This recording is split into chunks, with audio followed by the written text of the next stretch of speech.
Psychologist Dan Foster and his wife Becky, a mental health specialist, knew some of Dr. Weber's patients. They became increasingly uncomfortable with his after-hours clinic. Normally, if you bring your child to a pediatrician, a parent is with them. Or if a social worker brings a child to a pediatrician, the social worker is with them. An adult is with them, but these boys were going in there alone. It was prepubescent, adolescent males. Most of them teenagers, 12 to 15 years old, all of them vulnerable, high risk, many of whom we already had suspicions that they'd been sexually molested or abused. And so that was a red flag. And then later, one of our colleagues came and told me he had real concerns regarding this doctor's bringing a couch into his office, and that he was keeping young males in there after hours when most of the staff had gone home. While Dr. Weber was on the Blackfeet Reservation, no child is known to have come forward with a specific allegation of abuse. But Becky Foster remembered one boy who she'd later had concerns about, Joe Fourhorns.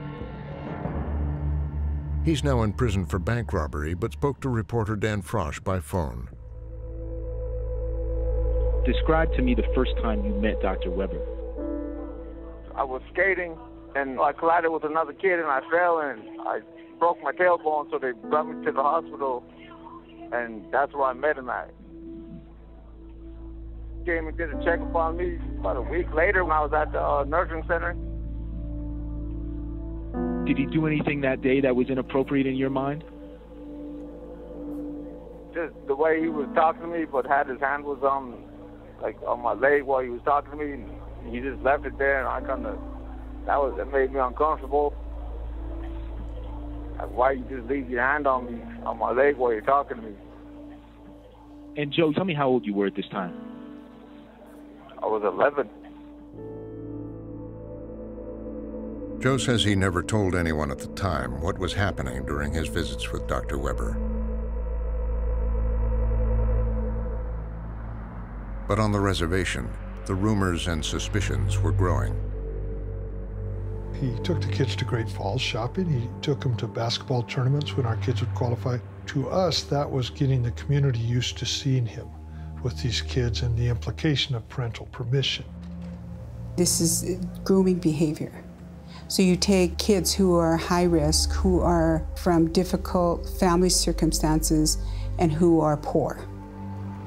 And you offer them new clothes, and you offer them food, and you offer them, a home where the lights are on all the time. A child will gravitate toward that. Dan Foster says he decided to confront Dr. Weber. I had these concerns, and I wanted him to know that I was bringing these concerns forward. My hope was that if he were doing something, he would stop. And if he weren't, he would be warned and would modify his behavior accordingly. But he did not. How did he respond to you? He was polite. He assured me that he would not harm a child. He was respectful. And then I just didn't see him after that.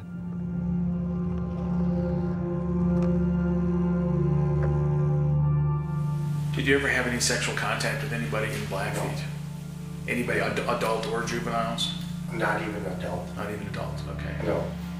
Did you know some folks there by the last name of Fourhorns? Fourhorns? Mm-hmm. I don't remember any Fourhorns.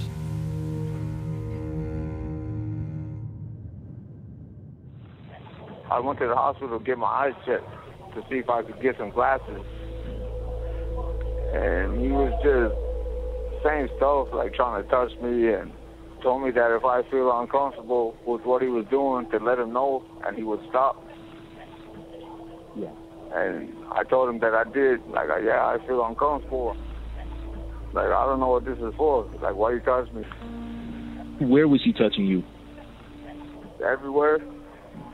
Like, rubbing my leg and my arm and my chest and stuff like that. Was he touching you on your genitals as well?